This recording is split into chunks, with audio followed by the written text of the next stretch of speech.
Good evening from NASA's Kennedy Space Center in Florida. My name is Stephen Clark. I'm the editor of spaceflightnow.com, and welcome to our live coverage of the launch of a SpaceX Falcon 9 rocket, which you see live standing on Launch Complex 40 over at Cape Canaveral Space Force Station. This mission is set to deliver 2 communications satellites into a transfer orbit on the way to their ultimate operating positions in geostationary orbit, 22,000 miles over the equator. These 2 satellites are owned by SES, the International Telecom Satellite Operator, and were built by Northrop Grumman. They're stacked one on top of the other inside the Falcon 9 that you see standing out on pad 40, an hour and 6 minutes and 35 seconds from launch. Liftoff is scheduled for 7:38 p.m. Eastern Time. That is 23:38 UTC. This will be SpaceX's second launch of the day, following just 4 hours and 12 minutes after another Falcon 9 rocket lifted off from across the country at Vandenberg Space Force Base out in California. That mission delivered 52 Starlink Internet satellites to orbit.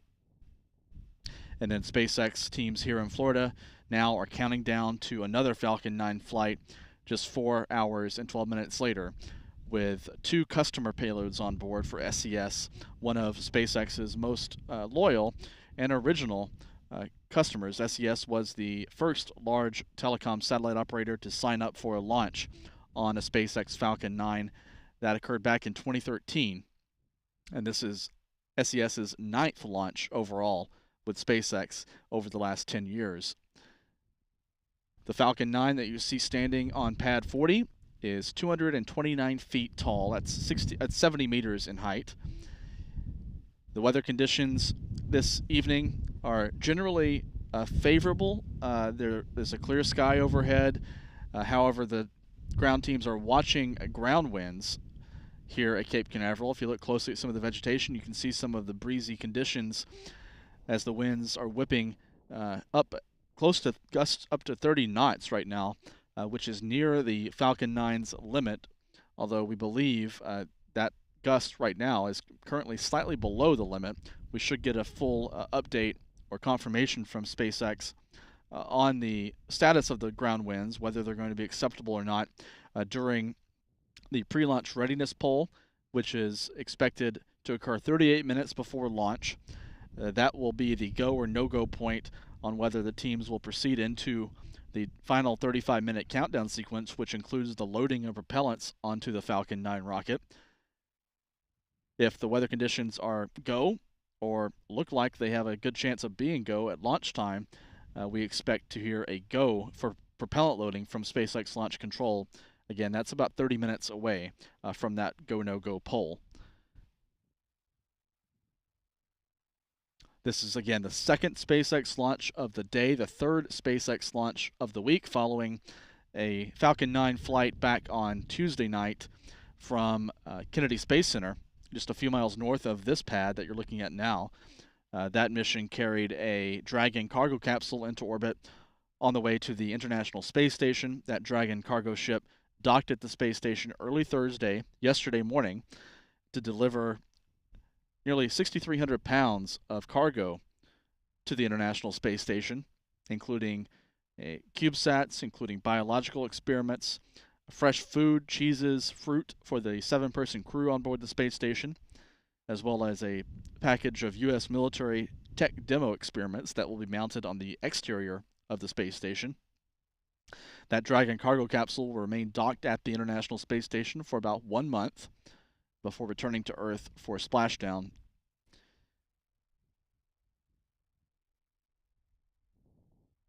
This will be SpaceX's 19th launch of the year overall, and the 14th from Florida Space Coast from launch pads either at Kennedy Space Center or at Cape Canaveral Space Force Station.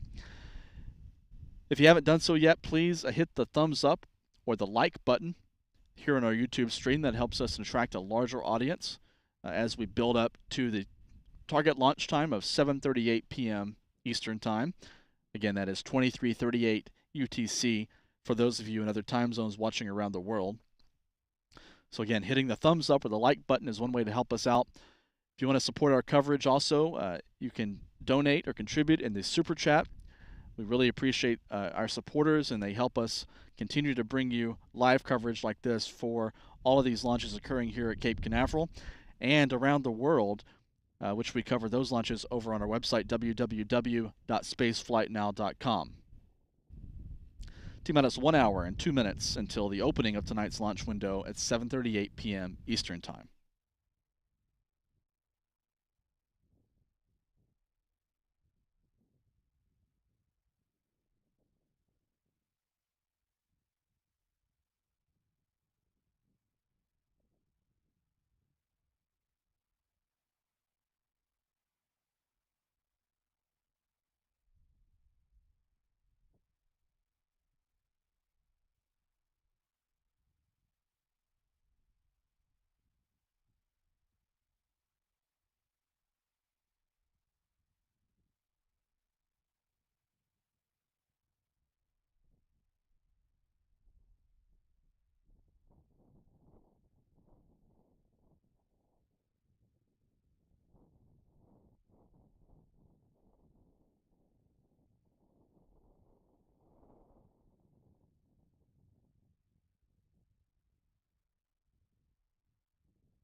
T-minus 1 hour and counting, so we're now 1 hour away from the opening of tonight's launch window here at Cape Canaveral Space Force Station. You're looking live at Pad 40. Our camera is about 4 miles away from the Falcon 9 rocket as it stands awaiting its launch window tonight. There's a 38-minute launch window that SpaceX has reserved with the Eastern Range here at the Cape. That opens at 7:38 p.m. and runs until 8:16 p.m. Eastern Time. That is, for those of you in other time zones, that's 23:38 to 0016 UTC. The Falcon 9 booster that's standing out on Pad 40 is numbered Booster 1069. It's going for its 6th flight to space after joining SpaceX's fleet back at the end of 2021. The booster will be targeting a landing on a drone ship about 420 miles or 670 kilometers roughly due east of the Cape out in the Atlantic Ocean.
Now 55 minutes and 22 seconds away from launch of the Falcon 9 rocket from here at Cape Canaveral, Florida.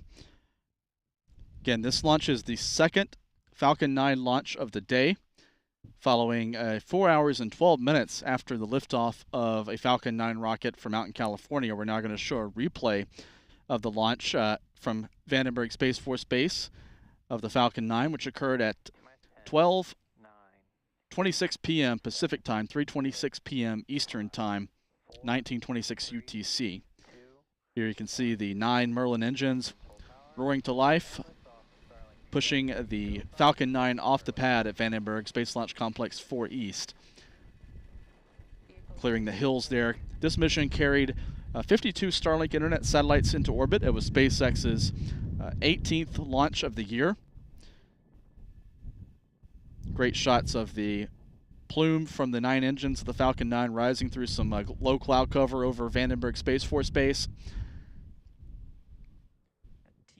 The launch here in Florida will be number 19 of the year for SpaceX. Again, the 4-hour, 12-minute span in between these two missions would be a record for SpaceX, beating the current record for shortest turnaround time between two Falcon 9 flights between different pads, which is a little over 7 hours. 7 hours and 10 minutes is the current record. That was set back on October the 5th of last year.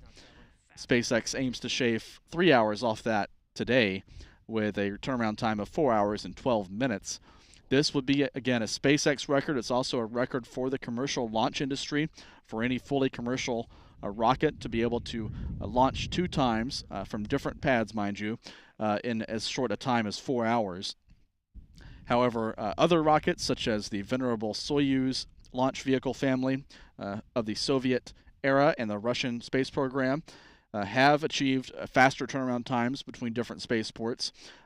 Most recently, in 2013, there were 2 Soyuz rockets that launched from out at the Baikonur Cosmodrome in Kazakhstan, and then one from the Guiana Space Center in South America.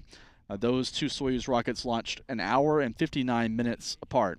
So SpaceX won't quite reach that mark today, but they're going for a commercial record and a company record for the launch industry at 4 hours and 12 minutes between this launch, which you're watching, which occurred earlier today out in California. This is a recording, and the rocket on the right, which is a live shot of Pad 40 here at Cape Canaveral Space Force Station, Florida. The Falcon 9 out in California that launched earlier today had its first stage booster land on the drone ship west of Baja California about 8 minutes after launch. So that rocket was recovered, allowing it to be brought back to the port of Long Beach and then refurbished for another launch later in the year. That was the 8th flight for that booster. We're going to try to bring you a replay now of that landing, which occurred on the drone ship. Of course, I Still Love You is the name of the drone ship that's based out in California. And that rocket landed on the drone ship about 8 minutes, 8.5 minutes after launch. And here's a replay of that landing. On the left, you can see the drone ship almost appearing like a postage stamp, increasing in size as the rocket descends in the view there. The landing legs deploying and then settling for a near bullseye on the deck of that football field-sized vessel. Again, that was the 8th flight for that booster that launched out in California earlier today. The booster standing on Pad 40, set to launch tonight, will be going for its 6th flight.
Now 48 minutes and 35 seconds until launch time. We're about 10 minutes away from the pre-launch readiness poll from SpaceX. We hope to bring that audio to you here on our live stream on YouTube. That's when the different members of the launch team stationed at the Launch Control Center, actually the Launch and Landing Control Center is the official title, just south of Cape Canaveral Space Force Station, will register their go or no-go for proceeding into propellant loading and launch. This will be an electronic poll. So instead of voicing their go, no-go, as you may be familiar with on other launch countdown streams, this will be a poll where you won't hear the voices of each console operator, but we will hear the call from the launch director we expect on the outcome of the poll, and then he will brief the team on abort procedures if there's any, in case there's any hold required in the countdown after the auto sequence begins at 35 minutes. And then the control of the countdown will be taken over by a ground computer sequencer at T-minus 35 minutes. That'll be the time that propellants begin loading into the Falcon 9 launch vehicle. This launch is scheduled around 6 minutes after local sunset here in Florida.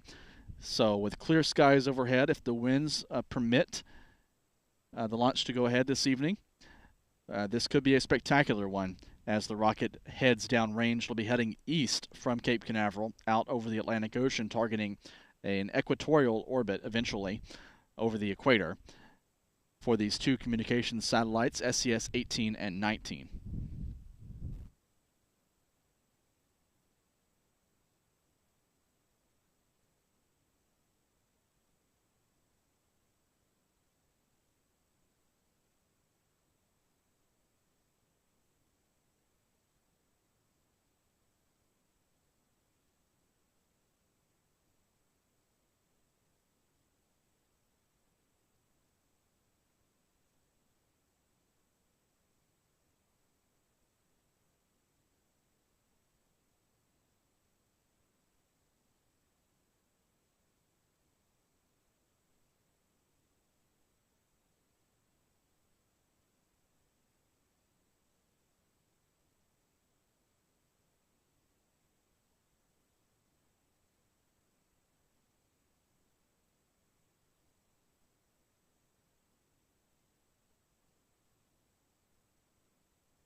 Attention operators, the propellant load and launch go, no-go poll is open in 56.69 of 1.160.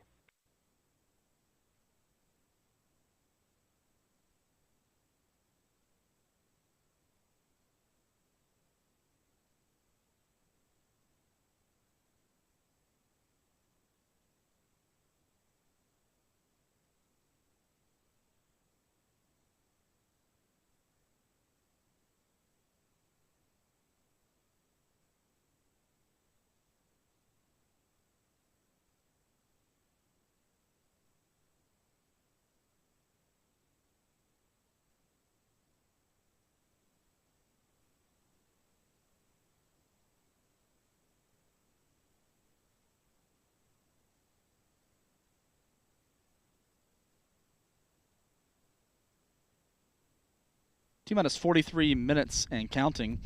We did just hear the call from SpaceX Launch Control that the launch director has opened the pre-launch readiness poll. That's what I was talking about a couple of minutes ago, where each member of the control team at the Launch and Landing Control Center will register their go or no-go, or their readiness to proceed into the terminal countdown sequence, which begins at T-minus 35 minutes. Should be a few minutes away from hearing the outcome of that poll. They'll also receive a weather briefing, if they haven't already, from the launch weather officer to get an update on these ground winds here at the Cape. We also just saw a helicopter or Coast Guard aircraft passing just offshore behind the Falcon 9 rocket off to the east over the Atlantic Ocean. This is part of the standard pre-launch security sweep to make sure all of the airspace and the waterways and the ocean under the flight path are clear of unauthorized vessels for safety reasons for tonight's launch. Let's take a look at the different elements of the Falcon 9 rocket, beginning with the first stage. This first stage booster, again, is booster 1069. It's going for its sixth flight tonight after joining SpaceX's fleet back in 2021. This booster is powered by 9 Merlin 1D engines burning kerosene and liquid oxygen. These 9 engines will generate about 1.7 million pounds of thrust for their 2.5-minute burn to push the Falcon 9 and its 2 commercial TV broadcast satellite payloads into the upper atmosphere on the way to space. This booster will be returning to a landing on the drone ship. Just read the instructions, parked about 400 miles downrange from the Cape. On top of the first stage booster is the inner stage. This is a carbon fiber adapter that's black in color. In this inset, you can see the 4 titanium hypersonic grid fins, which will extend from the rocket after the booster separates from the upper stage to aid in its descent back through the atmosphere. Inside the inner stage adapter, which comes back to Earth with the booster, is the engine bell for the upper stage. So that engine bell is a vacuum-optimized nozzle with a wider diameter than the first stage engines. It's called a Merlin vacuum engine. This Merlin vacuum engine on the upper stage will burn 2 times. First for about 6 minutes to place the payloads into a low-altitude parking orbit, and then another burn lasting about a minute, nearly a half hour after launch, will actually do the work to accelerate the 2 SES TV broadcast satellites to a subsynchronous transfer orbit. This upper stage is the only element of the Falcon 9 rocket which is not reusable. It will be left in space after tonight's mission in a graveyard-type orbit. Above the upper stage is the payload fairing. This is the 5.2 meter or 17-foot diameter payload shroud. It consists of 2 clamshell halves which are buttoned up together, enclosing the 2 satellites, which are stacked one on top of the other, SES 18 and 19, inside the payload shroud, awaiting launch now in less than 40 minutes' time from here at Cape Canaveral Space Force Station, Florida. The entire Falcon 9 vehicle, from top to bottom, 229 feet tall, or 70 meters in height.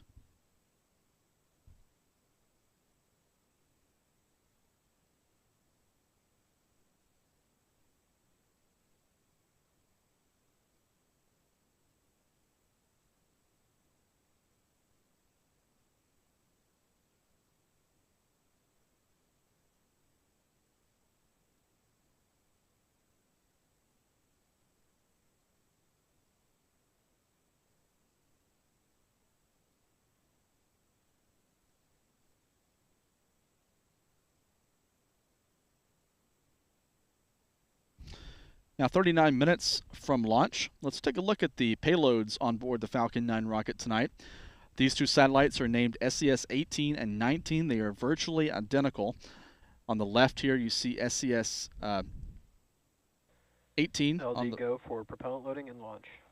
We just heard a go, by the way, from the launch director for propellant loading and launch, so they have enough optimism now in the control center to proceed into the terminal countdown. So the winds look like they're favorable or have a good chance of being acceptable for launch this evening. And the team is now given a go to begin propellant loading. That will begin at T-minus 35 minutes. So back to the payloads, SES 18 and 19. They're virtually identical. They're owned by the company SES, based in Luxembourg, which has a fleet of more than 70 large commercial communication satellites in medium Earth orbit and geostationary orbit. These two satellites were built by Northrop Grumman based on their GeoStar 3 platform. They're stacked one on top of the other with a combined launch mass, fully fueled, of nearly 16,000 pounds, or about 7,255 kilograms. The Falcon 9 will be releasing the satellites one at a time in what's known as a sub-synchronous transfer orbit. About 32 minutes and then 37 minutes after launch is when these two satellites will be deployed. The sub-synchronous transfer orbit has an apogee, or a high point, just shy of geostationary altitude, which is where these satellites will maneuver themselves using their onboard propulsion after releasing from the Falcon 9 rocket. This is a highly elliptical transfer orbit that's being targeted this evening. These two satellites will enter service in the June timeframe after completing their orbit raising. Then they'll enter service for 15-year missions, providing C-band communication services for digital TV and radio broadcasts over the United States. This is part of an effort to clear a slice of C-band spectrum that'll be transitioned from satellite use to terrestrial use for the rollout of 5G broadband networks over the next few years. And SES, as part of this program, Falcon 9 tanks are venting for the start of prop load. Is investing about $1.6 billion for new satellites, launch services, and reconfiguration of ground systems to support continued C-band video and TV broadcasts in a more narrow slice of C-band spectrum. Again, this is part of the Federal Communication Commission's decision a couple of years ago to accelerate the rollout of commercial 5G services.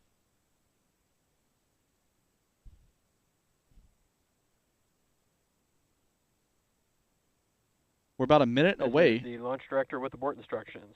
For non-urgent no-go conditions, brief the CE or LD, and they will approve aborting the countdown. For urgent issues affecting the safety of the operation, operators shall call hold, hold, hold on the primary countdown net. Launch control will abort the launch auto sequence immediately and proceed into the launch abort auto sequence. At T-minus 10 seconds, launch control will be hands-off and relying on automated abort criteria for the remainder of the count.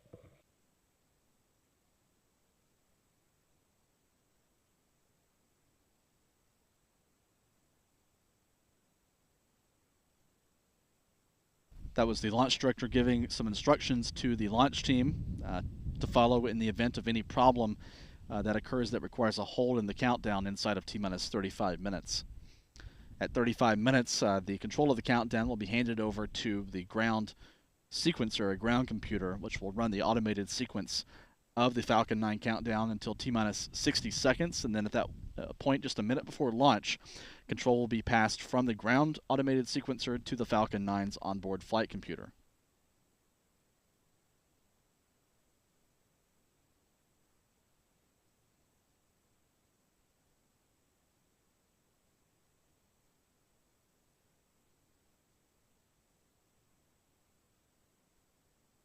Launch auto sequence has started. We heard the call. Launch auto sequence has started. So propellant loading is now underway. About 1 million pounds of kerosene and liquid oxygen will be loaded into the launch vehicle over the course of the next 35 minutes, beginning with loading of fuel and oxidizer on the first stage of the Falcon 9 rocket, as well as fuel, kerosene, on the upper stage.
32 minutes, 34 seconds until launch. If you're just joining our coverage, my name is Stephen Clark. I'm the editor of Spaceflight Now, providing updates and commentary on the SpaceX countdown here at Cape Canaveral Space Force Station in Florida.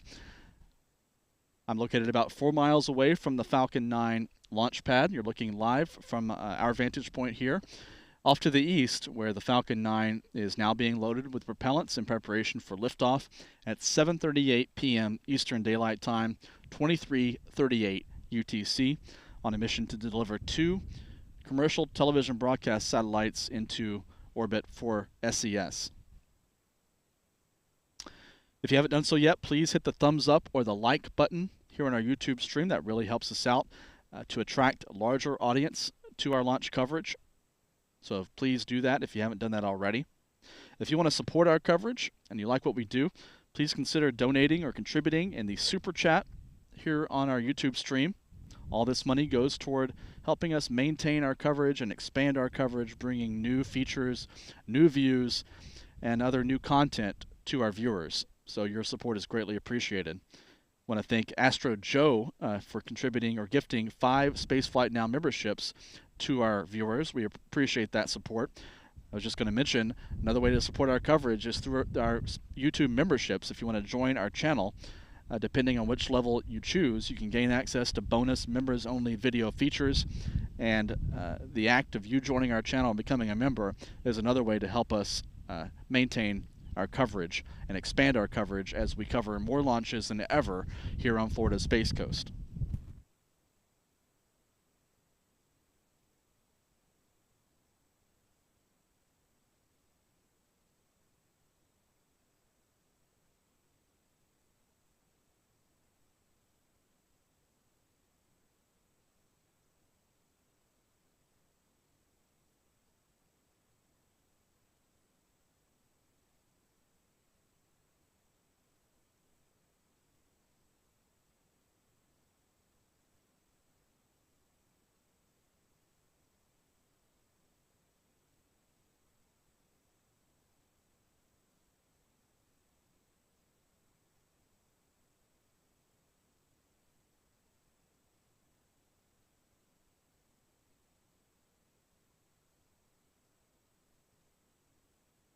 Now less than 30 minutes from launch.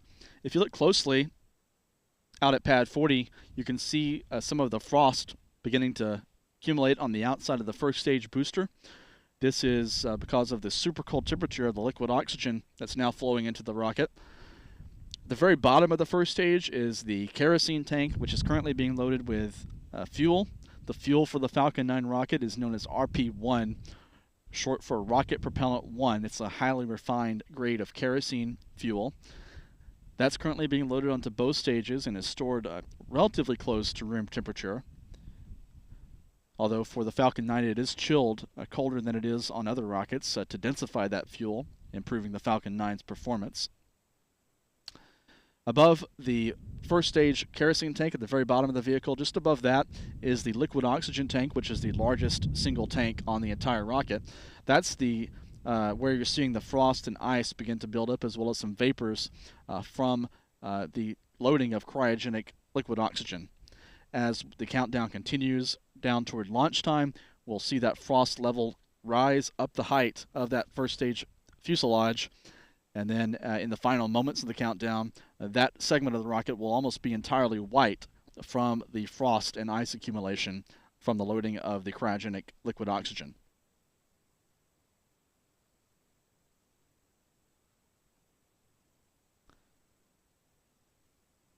We introduced the SES 18 and 19 satellites to you a few moments ago. Here's a look at what the satellites will look like in orbit, with the solar arrays and antennas deployed in position in geostationary orbit, some 22,000 miles or nearly 36,000 kilometers over the equator.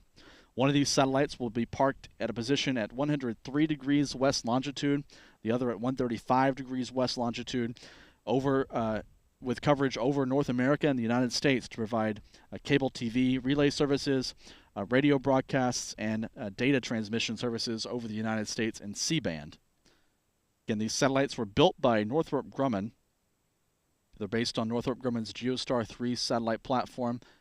and they're stacked one on top of the other inside the payload fairing of the Falcon 9 rocket. This image you see here was taken inside of SpaceX's payload processing facility here at the Cape in the recent weeks, with the satellites side by side. After this picture was taken, they were actually stacked one on top of the other in preparation for encapsulation inside the payload fairing of the Falcon 9. Then after that, the fairing was attached to the Falcon 9 rocket, and the entire launch vehicle was rolled out to the pad.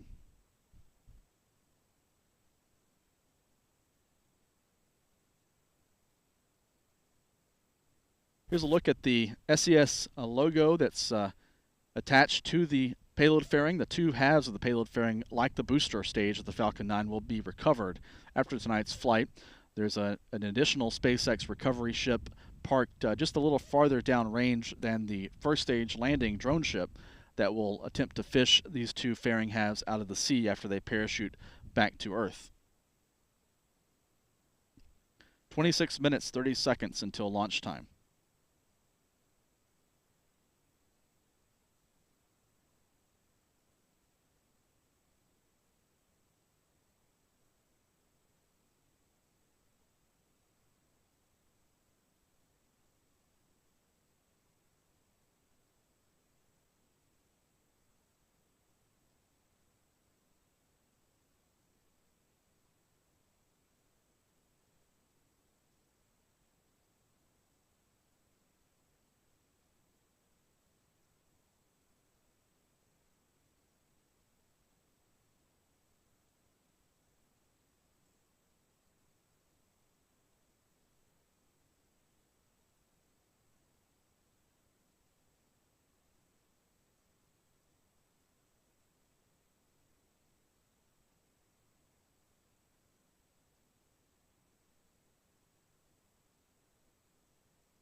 Coming up on T-minus 25 minutes, those of you watching closely, you'll notice that the frost ring has increased in size on the first stage liquid oxygen tank as that tank is filled up for tonight's flight.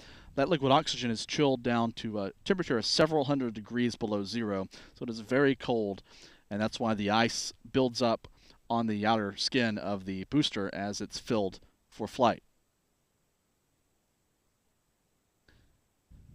Let's take a look at the countdown timeline for tonight's mission.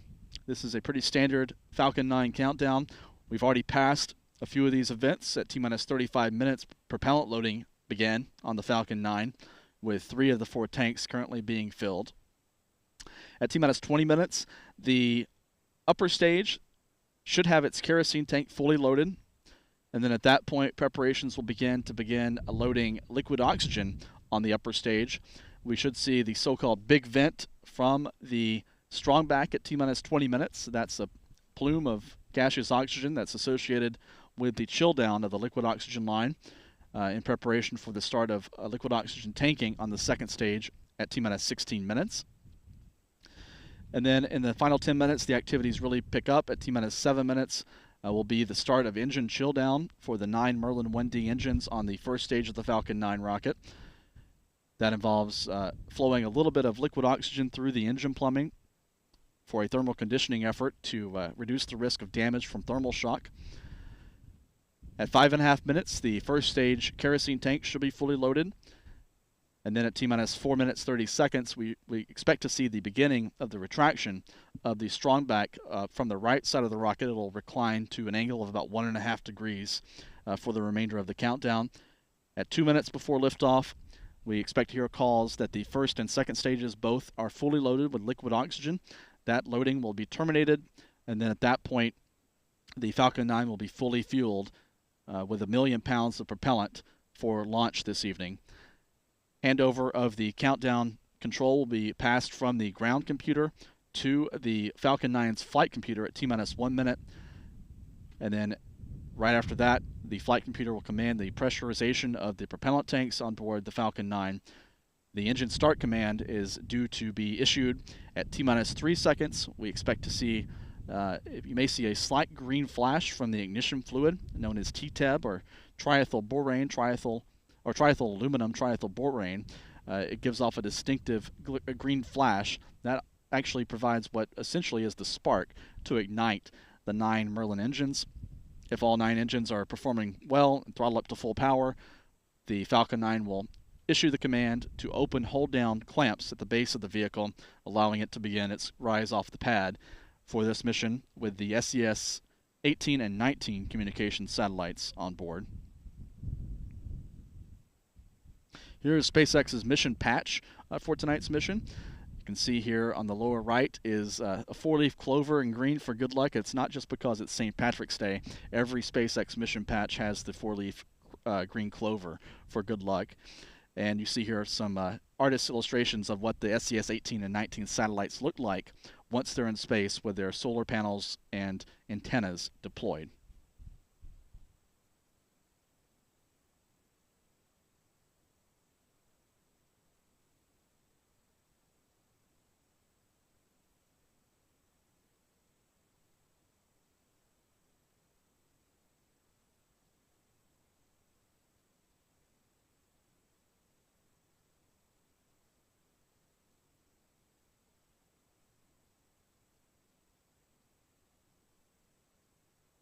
Stage 1, Pogo.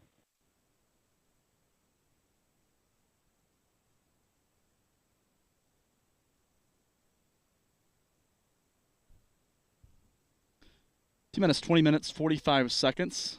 We're about 30 seconds or so away from when we expect to see the so-called big vent from the strongback. That'll be very apparent in this view of pad 40.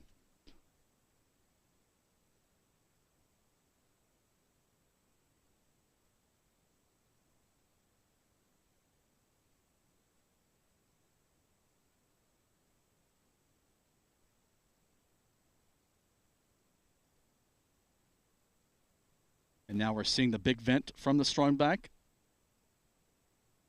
This time the second stage. Stage 2, RP1 load is complete. The second stage is now fully loaded with RP1 or kerosene fuel, and the countdown is transitioning to start the loading of liquid oxygen on the upper stage in the next few minutes. This vent is a preparatory step for the liquid oxygen loading. This is associated with the chill down of the liquid oxygen line that runs from the ground storage tank up to the umbilical connection on the second stage. That transfer line needs to be thermally conditioned before loading begins, and that will take a few minutes, and then at about 16 minutes before launch, we expect to hear the call that liquid oxygen loading on the upper stage is starting.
T-minus 17 minutes, 40 seconds. We got a question from Fiona of Orlando, who contributed to our coverage in the Super Chat, so thank you for your support, asking, why do winds matter with all that thrust? Well, there are a couple of ways to answer that.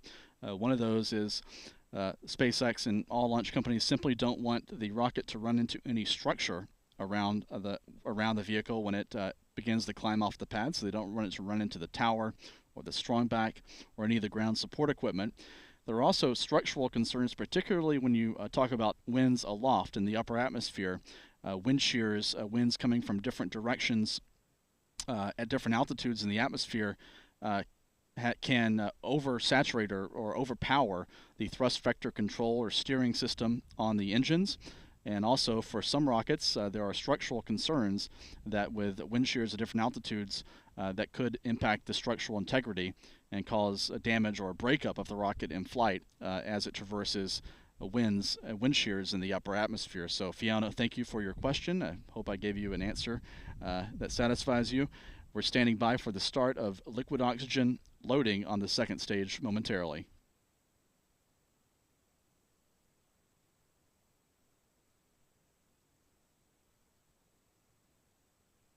Stage 2 LOX load has started. And there's the call, liquid oxygen loading. Liquid oxygen loading has begun on the upper stage of the Falcon 9 rocket. This is the fourth and final propellant tank to be filled this evening, now 16 minutes and 5 seconds from liftoff of SpaceX's second flight of the day, 19th flight of the year, and also the 222nd flight of the Falcon rocket family overall, dating all the way back to 2006.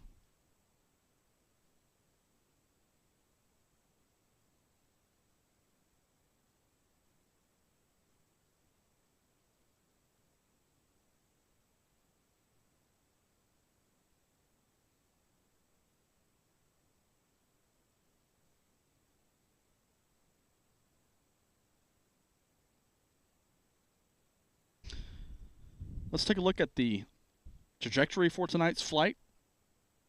The Falcon 9 rocket will be heading due east out over the Atlantic Ocean to target what's called a subsynchronous transfer orbit.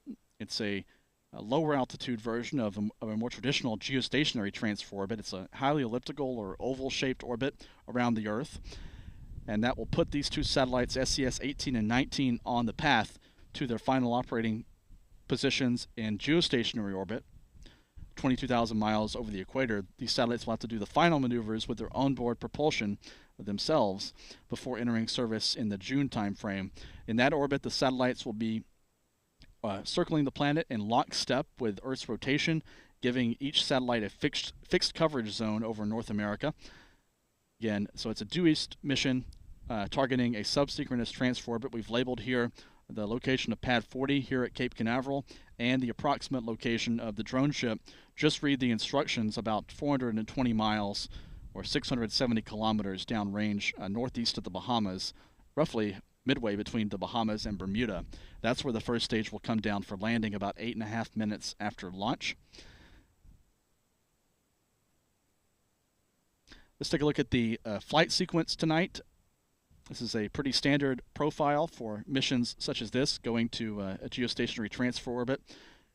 The Falcon 9 will surpass the speed of sound in about 1 minute. A few moments later, it'll reach what's known as max Q, or maximum aerodynamic pressure. That's when the peak aerodynamic forces are exerting themselves on the Falcon 9 rocket as it powers through the atmosphere. 2.5 minutes after launch, the first stage will cut off its engines and separate from the upper stage. That booster will begin its descent back toward the drone ship. It'll actually coast to a high point of its trajectory before descending back into the atmosphere on a ballistic, unpowered trajectory for most of that return to Earth. The upper stage will light its single Merlin vacuum engine for 6 minutes. During that burn, the payload fairing will be jettisoned at the very top of the rocket to reveal these two SES satellites to the space environment. While that upper stage is firing, the first stage will perform an entry burn with 3 engines to slow down before landing, and then a final landing burn with 1 engine before touchdown on the drone ship 8 minutes 45 seconds after liftoff.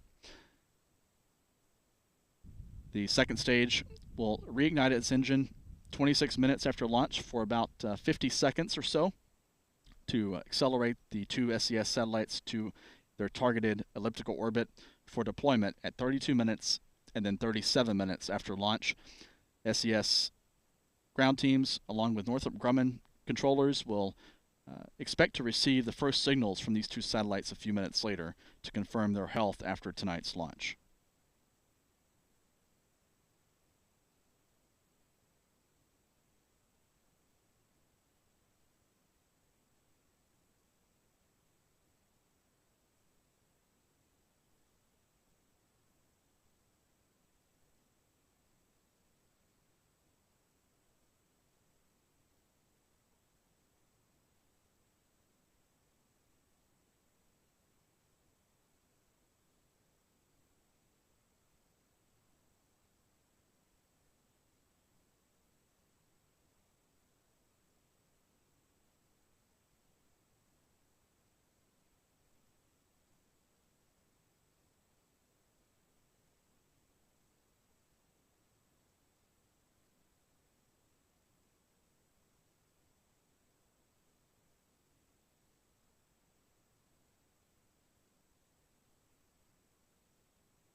"10 minutes, 25 seconds until launch.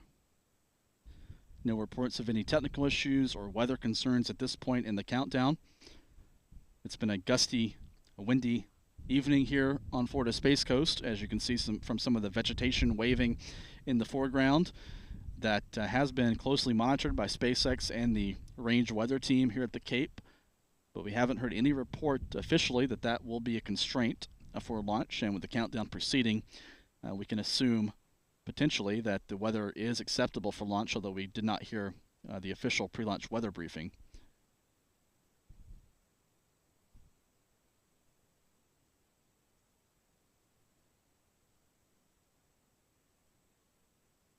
Again, if you're just joining us and you haven't done so yet, please hit the thumbs up or the like button here on our YouTube stream. That helps us attract as large of an audience as possible for this sunset launch from here at Cape Canaveral. We're just a couple of minutes from official sunset here at the launch site where I'm reporting live this evening. Liftoff is scheduled about 6 minutes after sunset. For those of you in the local area, it could be quite visible as the rocket climbs into the atmosphere. As it climbs higher, we expect it to catch some sunlight and fly into sunshine in the upper atmosphere. It could illuminate the gleaming white rocket as well as the expanding exhaust plume as it heads downrange. 8 minutes, 50 seconds until liftoff.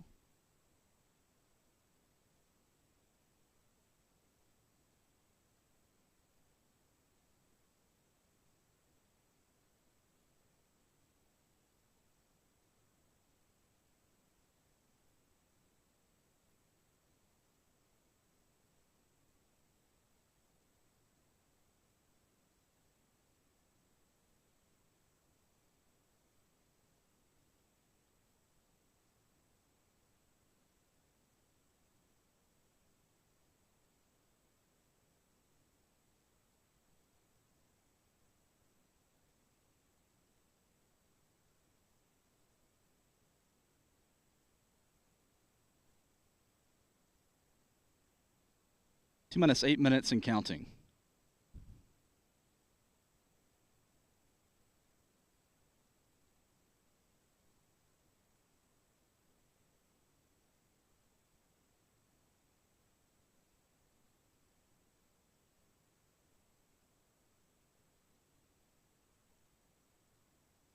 first stage booster on tonight's flight is tail number booster 1069. It's going for its sixth flight to space. It debuted back in December of 2021 and actually suffered some damage on landing after that mission. SpaceX had to replace some of the engines and landing legs, which were damaged as it made its way onto the drone ship after that launch in December 2021. So it took about 8 months to return to service last August and has now flown a series of missions since then, most recently on February 2nd of this year with a batch of Starlink internet satellites that launched from here at Cape Canaveral. Now it's ready to go again a month and a half later for its next flight to space.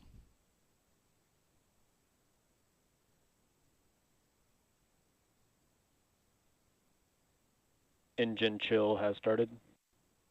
Engine chill down has started. SpaceX confirms this is the thermal conditioning of the 9 Merlin 1D engines that will power the first stage. These engines, of course, at the very bottom of the rocket.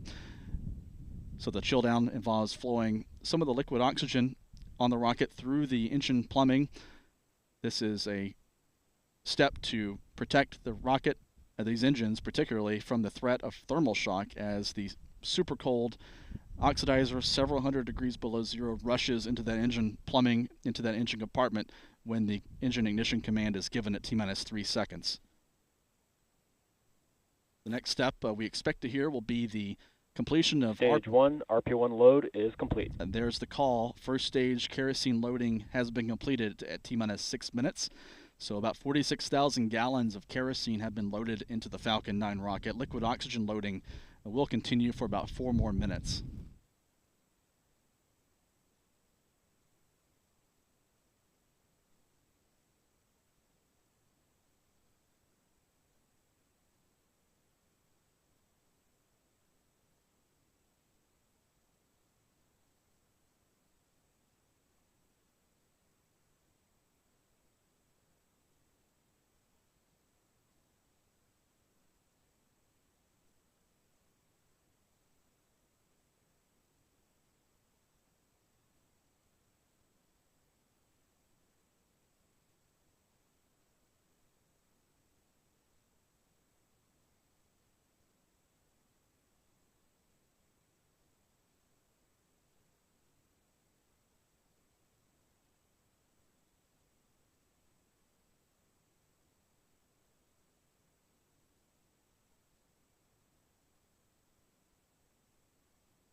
Falcon 9 tanks are pressurizing for strong back retract.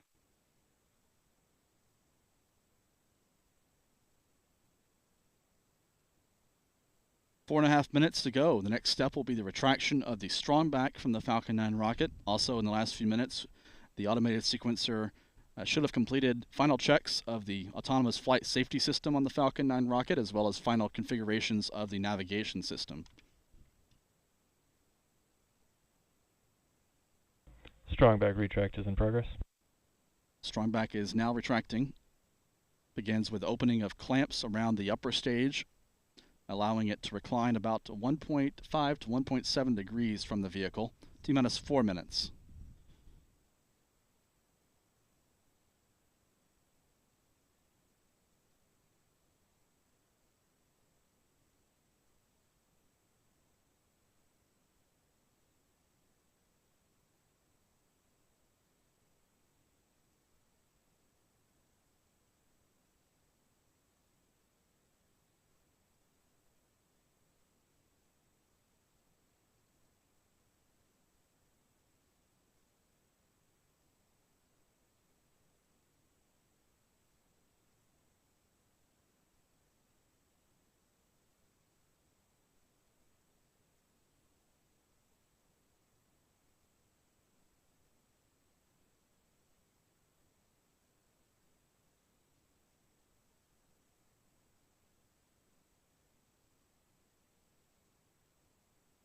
T-minus 3 minutes and counting.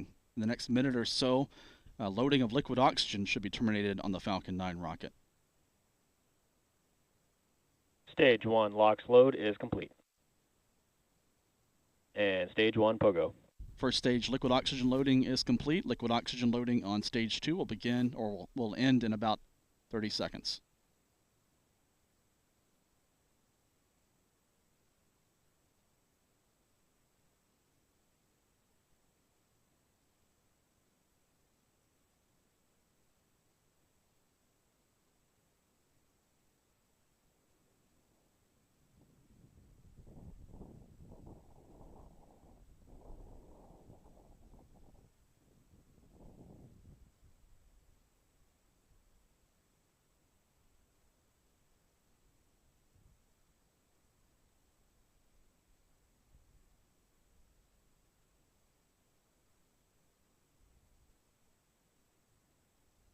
T-minus 2 minutes and counting.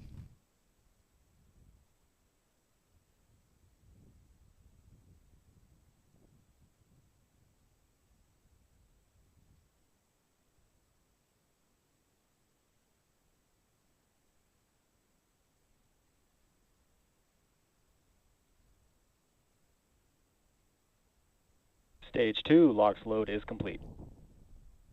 T-minus 90 seconds. SpaceX has completed liquid oxygen loading on the Falcon 9 rocket. So the fill and drain valves are being closed in preparation for liftoff. The Falcon 9 weighs 1.2 million pounds fully loaded. About 1 million pounds of that mass is propellant. At T-minus 1 minute, control of the countdown will be handed over from the ground computer to the Falcon 9's flight computer. T-minus 1 minute and counting.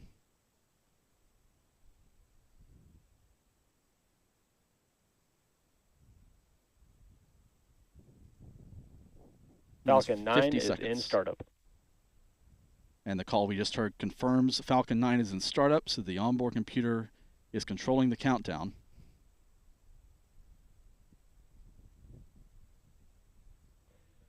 SpaceX, LD, go for launch. Launch director confirms he is go for launch. T-minus 25 seconds.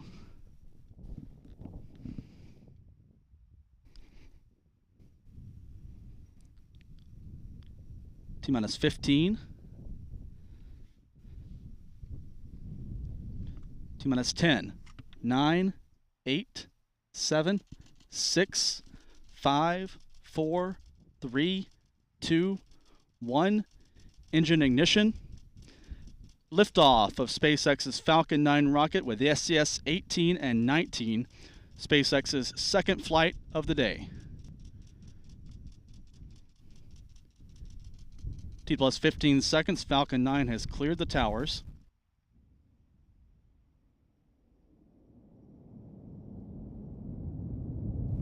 Let's listen to the rumble from the Merlin engines.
One minute 33 seconds. Hope you enjoyed the sound from the Merlin 1D engines, putting out 1.7 million pounds of thrust. We heard the calls from SpaceX that the rocket has surpassed max Q, or maximum aerodynamic pressure, and the rocket passed the speed of sound at about T-plus 60 seconds. About 40 seconds remaining until main engine cutoff.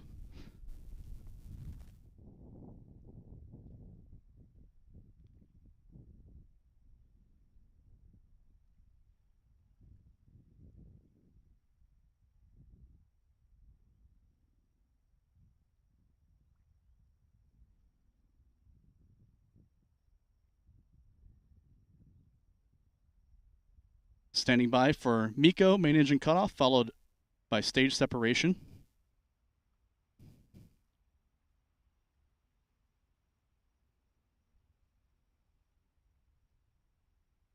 There's main engine cutoff.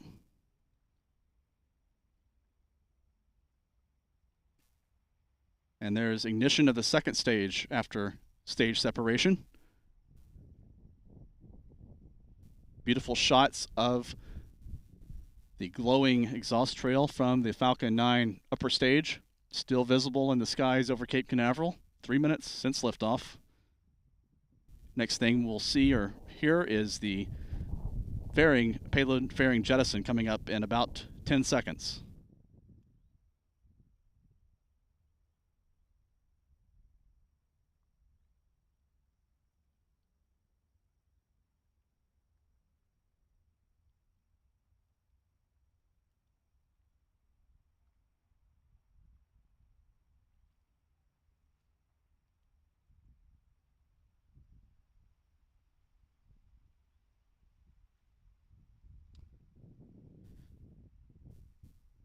SpaceX has just confirmed payload fairing separation, and we're seeing that now in the view from our position here at Kennedy Space Center. You can see the upper stage firing and 3 dots. One of those is the first stage booster, pulsing cold gas thrusters.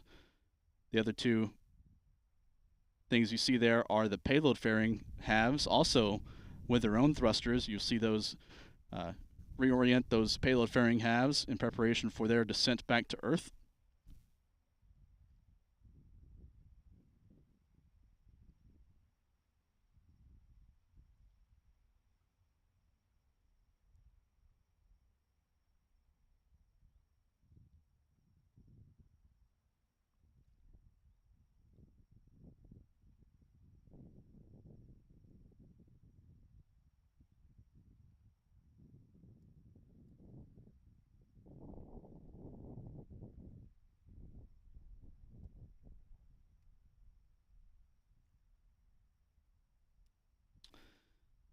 Good performance reported so far on the upper stage engine. We're going to cut to SpaceX just for a second here. You can see the upper stage engine firing, glowing red hot. That engine producing 200,000 pounds of thrust in this onboard camera view. On the left is the first stage booster in sunlight with its 4 grid fins deployed. Coming back to Earth now. It's at 121 kilometers and descending. It's reached the high point of its trajectory. And now we see the upper stage here from Kennedy Space Center passing behind a cloud.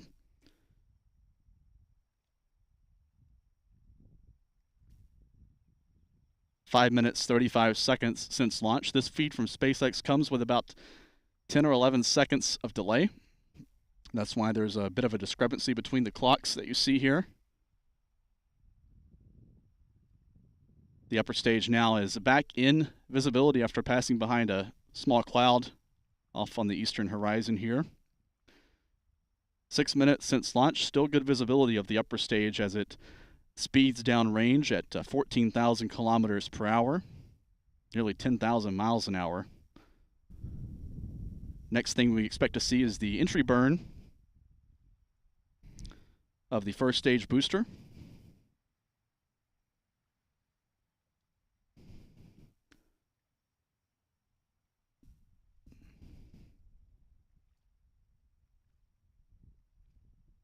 Entry burn coming up in about 5 seconds per SpaceX's timeline.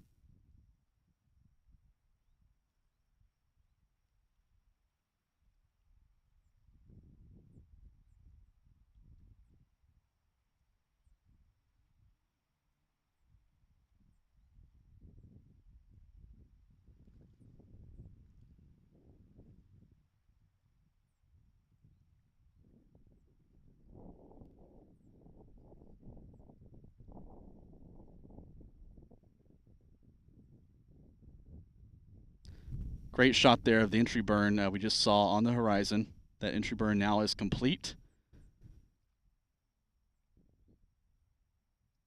7 minutes, 15 seconds since launch.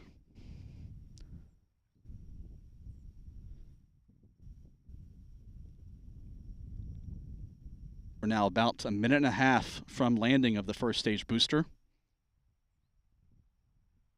See this view from SpaceX cameras on the rocket. On the left, that video actually just froze from the first stage. Great shot here from the upper stage, looking back toward the Florida coast, looking at a sunset. You can see just behind the engine plume, just behind the engine exhaust, you could see the illuminated exhaust plume from the first stage as it climbed away from pad 40 just on the horizon. 8 minutes since launch. No problems reported so far in this flight.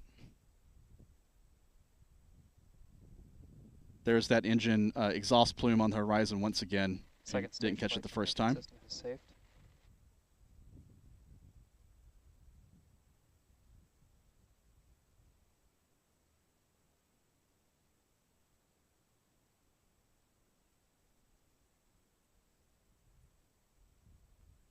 MVAC shutdown. We've heard the call of Stage MVAC 1 shutdown. landing burn. So the upper stage is in orbit after completing its burn, and here's the first stage coming back to Earth, targeting the drone ship. Nominal parking orbit. Just read the instructions. Stage 1 landing lead deploy.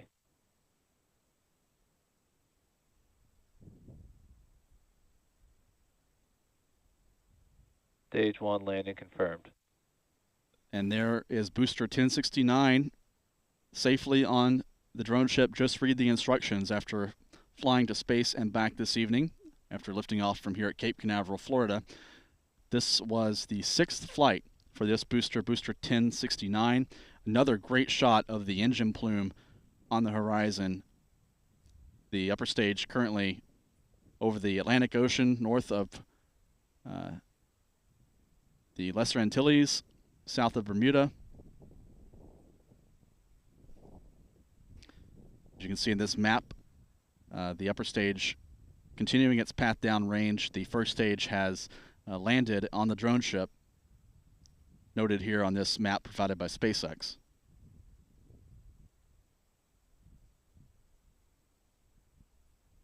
So the upper stage now will be coasting in orbit for about the next 16 minutes before reigniting its engine.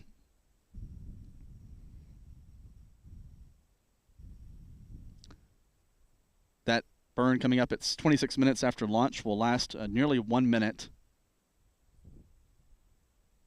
allowing that burn will give the impulse needed to propel the SES 18 and 19 satellites into their targeted elliptical orbit. Right now, you can see in the lower right, the altitude is just 165 kilometers in this very low altitude parking orbit. That is a roughly circular orbit. The high point of the orbit around the Earth after this upcoming burn will stretch several thousands of miles above the planet, likely 10 to 15,000 miles at apogee, or the high point of its orbit.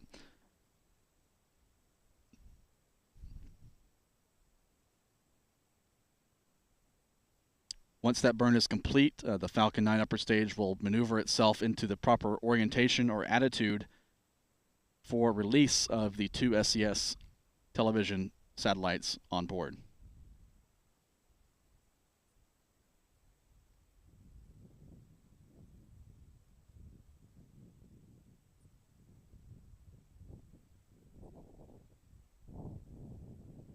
Still seeing some of the plume on the horizon in that view from the upper stage of the Falcon 9 rocket.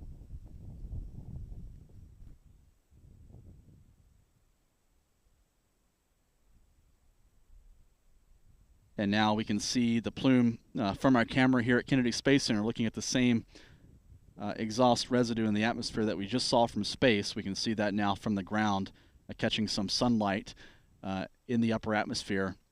Now 12 minutes since launch, almost a heart-shaped expected loss of signal, cloud Bermuda. In the sky. Falcon 9 is now passed outside the range of a ground station in Bermuda. They'll be picked up again by a ground station. I believe the next ground station in line will be in Gabon on the western coast of Africa. That's when the signals will be reacquired from the Falcon 9.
Now 18 minutes since launch. Everything looking good as the upper stage of the Falcon 9 continues its coast across the Atlantic Ocean, now nearing the west coast of Africa. One more shot still. We still have the plume, exhaust cloud visible in the upper atmosphere over Cape Canaveral. 18 minutes since the Falcon 9 created that plume as it made its way to space. Still seeing some of the last rays of sunlight illuminating those particles, that cloud in the upper reaches of the atmosphere.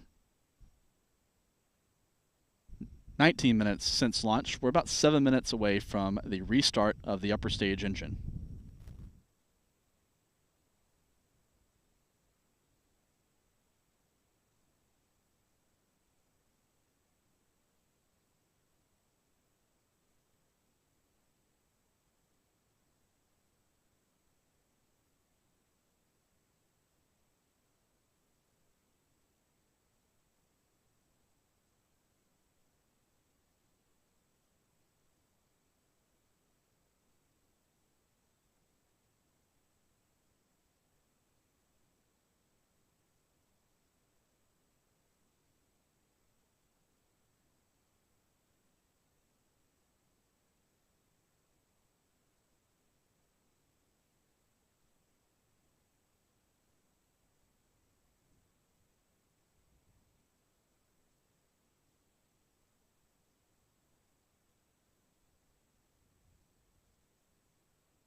Acquisition of signal, Gabon.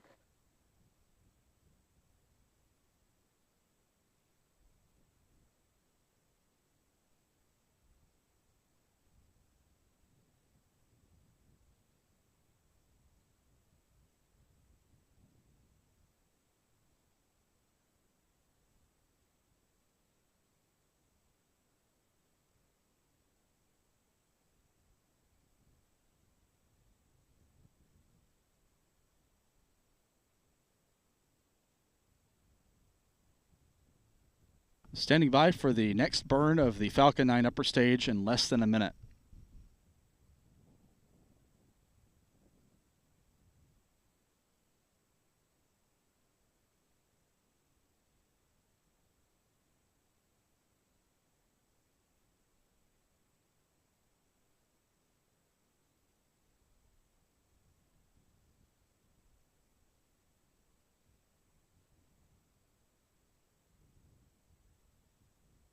This next burn will be occurring in communications range of a ground station in Libreville in Gabon in the western part of Africa.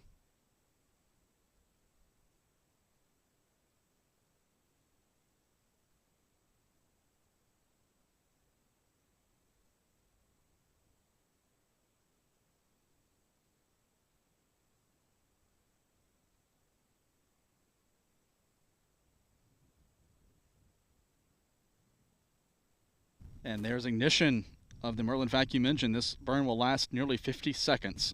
You can see the velocity meter on the lower right increasing now as this burn gives acceleration to the upper stage and its two passengers, the SES 18 and 19 communications satellites. This burn is intended to raise the apogee or high point of its orbit. It's occurring as the rocket roughly is crossing the equator. This burn also reduces the inclination somewhat, so it reduces the inclination angle of the orbit to the equator as it also adds altitude and velocity.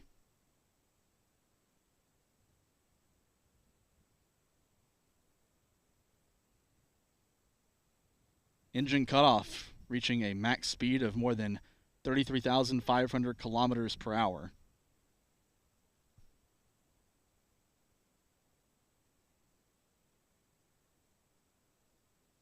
Nominal transfer orbit.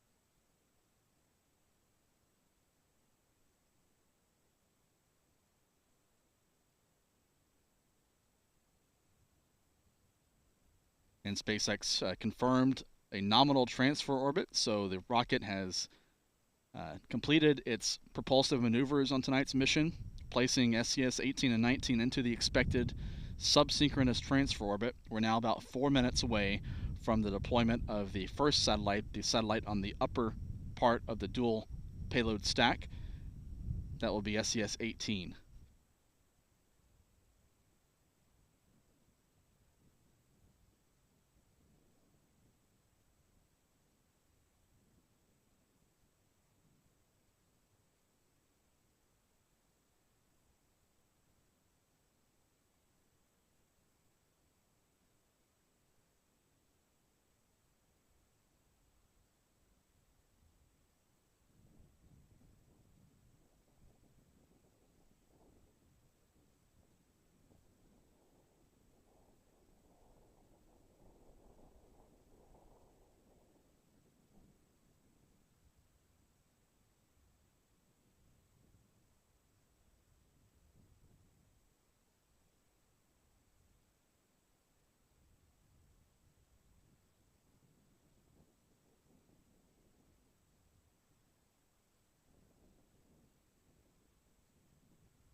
2 minutes remaining until payload separation. The upper stage will be maneuvering or using its thrusters to reorient itself to the proper attitude. Acquisition of signal, hard to be stock. To the proper attitude or pointing for release of SES-18, the uppermost satellite on the dual payload stack.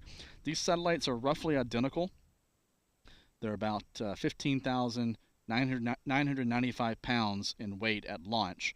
It's nearly 7.3 metric tons together. 31 minutes since liftoff from here at Cape Canaveral. The upper stage is now passing in range of the ground station at Hartbeespoort, South Africa.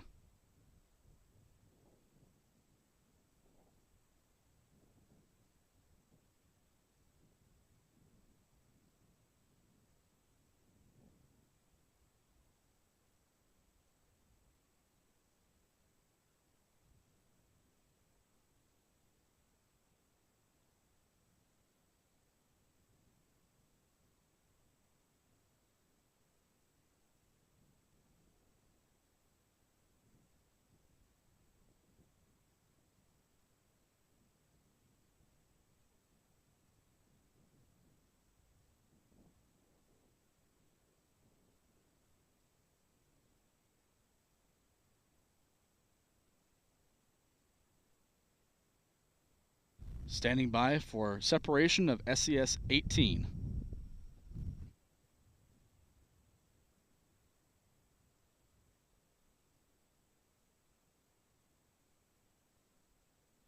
We may not see much in this onboard view because it is in the upper portion of the dual payload stack, and the Falcon 9 is flying in darkness over Africa right now in orbital nighttime.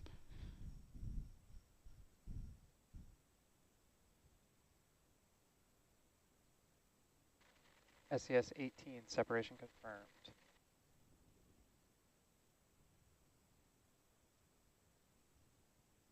And there's separation of SES-18. This satellite, like its counterpart SES-19, was built by Northrop Grumman and is on the way to provide C-band TV broadcast services over the United States. You can see the satellite just briefly. You could see it receding into the blackness of space there. Again, the rocket is in orbital nighttime over Africa. SES-18 is expected to enter service in June. It'll use its onboard thrusters to circularize its orbit at geostationary altitude over the next few months, heading up to a circular orbit at 22,000 miles or 36,000 kilometers over the equator, and will enter service at 103 degrees west longitude, replacing a C-band payload on the SES-3 satellite, which was launched back in 2011. Now about 4 minutes from deployment of the second and final payload on tonight's mission, SES-19.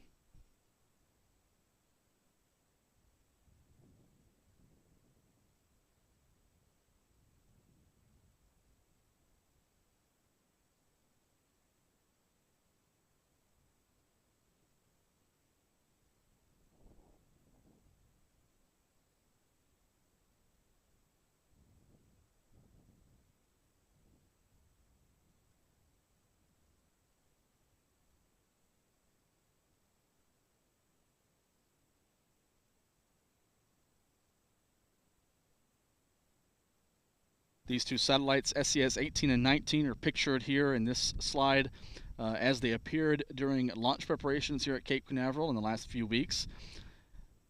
They were built by Northrop Grumman. They're owned by the international telecom operator SES, based in Luxembourg, which has a fleet of more than 70 large commercial communications satellites and broadband satellites in geostationary and medium Earth orbit. This mission was targeting the deployment of these two satellites in what's known as a sub-synchronous transfer orbit. It's a lower than usual geostationary orbit to allow the Falcon 9 to have enough reserve propellant for landing of its first stage. These two satellites will make up the difference, though, with their own onboard engines, circularizing their orbit in geostationary orbit over the next few months to begin providing C-band digital TV and radio services over the United States. This is part of the Federal Communications Commission's clearing program to clear the lower portion of the C-band spectrum and divert it from use from satellite and video services to 5G terrestrial broadband services over the next few years. And SES and Intelsat and other companies are receiving money from 5G operators with the support of the Federal Communications Commission to fund their development of new satellites that operate in a narrower slice of the C-band spectrum, freeing up this portion of radio bands for 5G use on Earth. And this image on the left is SES-19, which is the lower satellite in the dual payload stack that's about to separate from the Falcon 9 rocket. If you look closely there, you can see the attachment fixture on top of that satellite, which connected to the SES-18 satellite, which is already deployed from the Falcon 9. We're about 1 minute, 5 seconds away from the deployment of SES-19 to complete tonight's mission.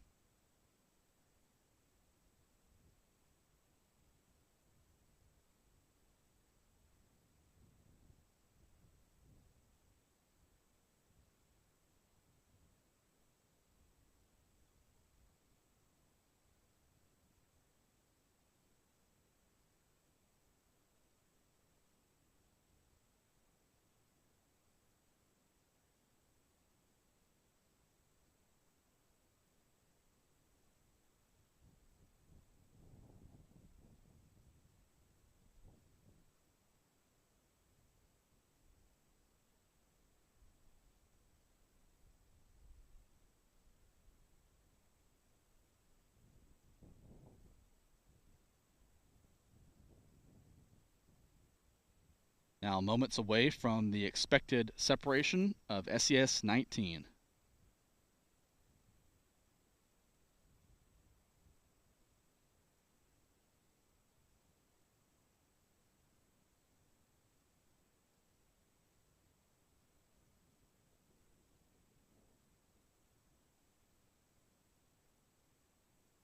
SES separation confirmed.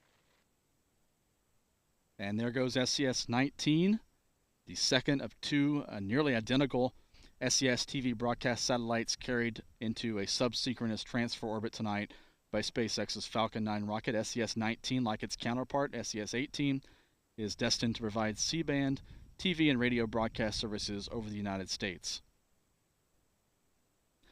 Ground teams at Northrop Grumman in Dulles, Virginia, will be on standby to receive the first signals from these two satellites later this evening to confirm their health and make sure they're in good shape after tonight's ride into orbit on top of the Falcon 9 rocket.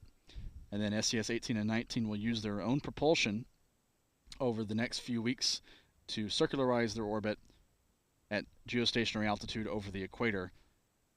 Just a great shot there briefly of the Falcon 9 upper stage and the SES-18 or 19 satellite passing into orbital sunrise over Madagascar, over the Indian Ocean there. Great shot there in sunlight now. SES-18 on its way for a 15-year commercial broadcast mission. And looks like SES-19 is off to the left there. I think that's the other payload, SES-18 and 19, both visible over the Indian Ocean.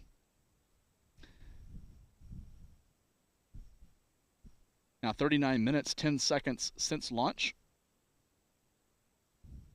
Again, ground teams will be on standby to receive the first signals from SES-18 and 19 later this evening.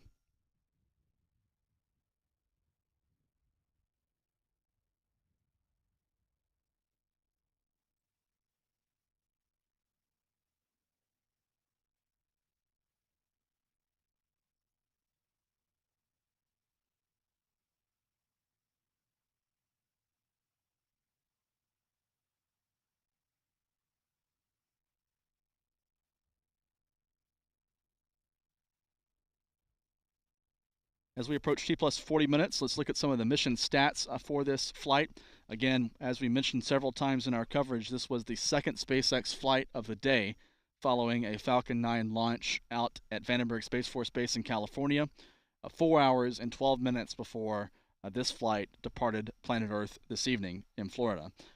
So this particular mission was the 212th flight of a Falcon 9 rocket, the 222nd flight of a Falcon rocket family member overall. This includes Falcon 1s, Falcon 9s, and Falcon Heavies since the very first Falcon 1 launch attempt back in 2006. For this booster, we saw it launch and then land on the drone ship. Just read the instructions out in the Atlantic. This was the 6th flight for this first stage, number booster 1069. This was the 181st Falcon 9 launch from here in Florida, the 117th SpaceX launch from Pad 40, and the 172nd launch overall from Space Launch Complex 40 at the Cape. This total tally includes a number of Titan rockets that lifted off from Pad 40 beginning in 1965 for the Air Force. The pad was then handed over to SpaceX in 2007 and has been in use for the Falcon 9 ever since. This was the 152nd flight of those 212 Falcon 9 flights to utilize a reused booster. This was the 180th landing, successful intact landing of a Falcon booster, including Falcon 9s and Falcon Heavies. This was the 9th launch for SES by SpaceX. SES is one of the first customers to sign up for a commercial launch on a Falcon 9 rocket. In fact, they had the first launch into geostationary transfer orbit of any payload on a Falcon 9, demonstrating the Falcon 9's capability in the commercial marketplace back in 2013. This was the 19th SpaceX launch of 2023 and the 14th orbital launch from Cape Canaveral Space Force Station or Kennedy Space Center so far this year.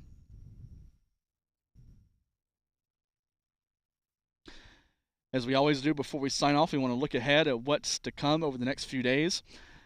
Next week, the latter half of next week promises to be a busy few days, beginning with March 22nd on Wednesday. A couple of launches planned. Rocket Lab will have an Electron rocket set to fly from their commercial spaceport down in New Zealand with a pair of Black Sky commercial electro-optical imaging satellites on board. These are Earth observation payloads, coming just 6 days after their launch from Virginia, which occurred last night with 2 radar satellites for the company Capella Space. So Rocket Lab, if they're able to execute that 6-day turnaround, that's actually the shortest turnaround between 2 Rocket Lab missions in the company's history, with different space centers in operation in New Zealand and in Virginia.